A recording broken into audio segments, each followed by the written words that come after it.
வரலாற்றின் பின்னாலே பிரிட்டிஷ் ஆட்சி என்பதுதான் அது உருவாக்கிய ஒரு புதிய சனநாயக விழிப்புணர்ச்சியின் ஒரு சூழலில்தான் பூலேக்களின் தோற்றம் சாத்தியமானது என்பது ஒரு அடிப்படையான உண்மை.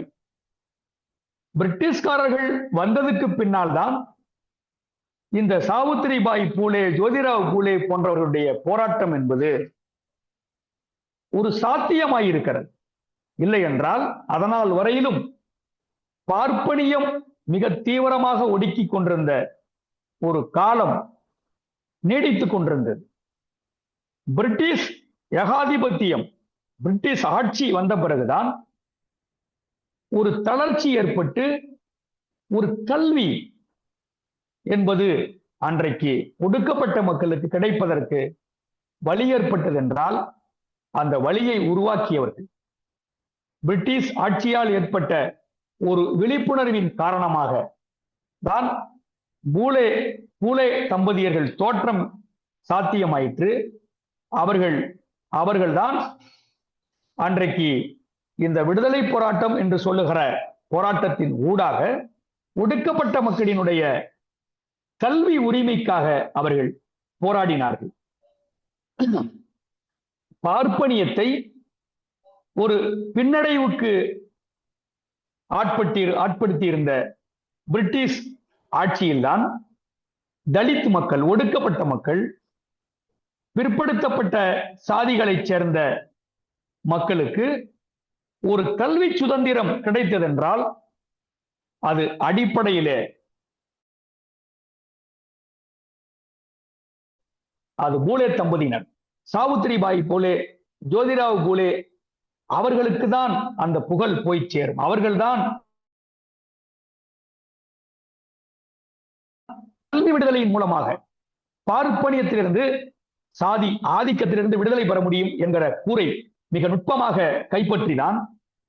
ஜாதி பாகுபாட்டிற்கு உட்பட்டிருந்த, பலியாகி கொண்டிருந்த மக்களினுடைய ஒரு விடுதலையை, ஒரு சுதந்திரத்தை கல்வி கதவுகளின் மூலமாக, கல்வியின் விடுதலை ஆற்றலின் மூலமாக திறந்து விடுகிற மிக முக்கியமான ஒரு பணியை அவர்கள் செய்தார்கள்.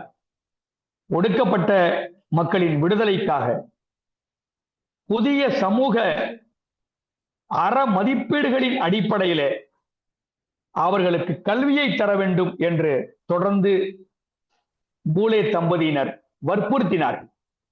1883 ஒரு கல்வி சீர்திருத்தம் செய்யப்பட வேண்டும் என்று அன்றைக்கு ஆணையரிடம் பூலே ஒரு மனுவை அளித்தார். கல்வி பயில்வதற்கான உரிமை தாழ்த்தப்பட்ட சாதி மக்களுக்கு திட்டமிட்டு மறுக்கப்படுகிறது என்கிற ஒரு இயல்பமை, ஒரு யதார்த்தத்தை அவர் அந்த மனுவிலே வலியுறுத்தியிருந்தார். பார்ப்பனிய அறிவு சர்வாதிகாரத்திற்கு எதிராக கலகம் செய்த முதல் நபர் பூலேதான். அனைத்து மக்களுக்கும் கல்வி கற்றுத்தர வேண்டும் என்பதை ஒரு இயக்கமாக முன்னெடுத்தவர்கள் அவர்கள்தான். அப்படி ஒடுக்கப்பட்ட மக்களுக்கு நடுவிலே, மத்தியிலே ஒரு புதிய விழிப்புணர்ச்சியை அவர்கள்தான் கொண்டு வந்தார்கள் என்பது மிக முக்கியமான ஒரு செய்தி. பூலே, ஜோதிராவ் பூலேவின் வழியாக சாவித்திரிபாய் பூலே ஒரு கல்வியை கற்றுக்கொண்டார்.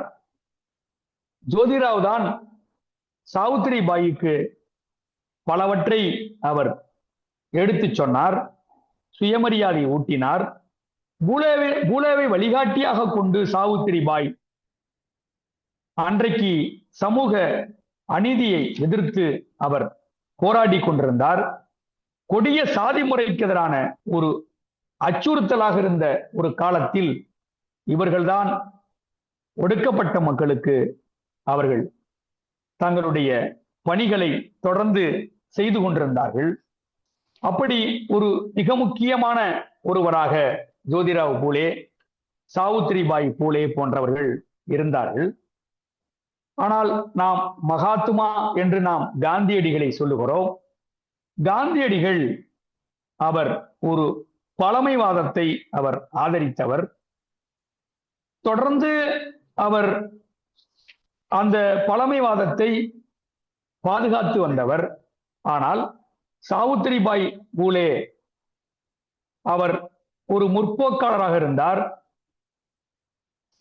பழைய பழைய பழைய சட்டத்திட்டங்கள், பழமைக்கு அவர் கட்டுப்படாத ஒரு முற்போக்காளராக இருந்தார். அவர்தான் ஒடுக்கப்பட்ட மக்களினுடைய ஒரு அசலான விடுதலைக்கு கல்வியை அடிப்படையாக வைத்து அவர் பணியாற்றினார். மகாத்மா காந்தி என்று நாம் சொல்லுகிறோமே, அவருடைய கண்ணோட்டமும் சாவித்திரிபாய் பூலே அந்த தம்பதியினருடைய கண்ணோட்டமும் ஒரு எதிரெதிர் கண்ணோட்டமாக அன்றைக்கு இருந்ததை நாம் பார்க்கிறோம். அப்படி சாவித்திரிபாய் பூலே போன்றவர்கள் பார்ப்பனியத்தாலே தீங்கிழைக்கப்பட்ட மக்களுக்கு எதிராக அவர்கள் மிக தீவிரமாக வந்து செயல்பட்டுக் கொண்டிருந்தார்கள். அது மட்டுமல்லாமல் நடைமுறையில் ஒரு வேறுபட்ட சிந்தனை கொண்ட சாவித்திரிபாய் பூலே பார்ப்பனர்கள்தான் பார்ப்பனியத்தை நடைமுறைப்படுத்தி தீங்கு இழைக்கிற பார்ப்பனர்கள்தான் வலிமையான எதிரிகள் என்று ஒரு மிக முக்கியமான ஒரு நிலைப்பாடை அவர்கள் எடுத்திருந்தாலும் கூட நடைமுறையிலே அவர்கள் செய்த சில முக்கியமான சம்பவங்கள், நிகழ்வுகள் நாம் வந்து அதை பார்க்க வேண்டியது இருக்கிறது.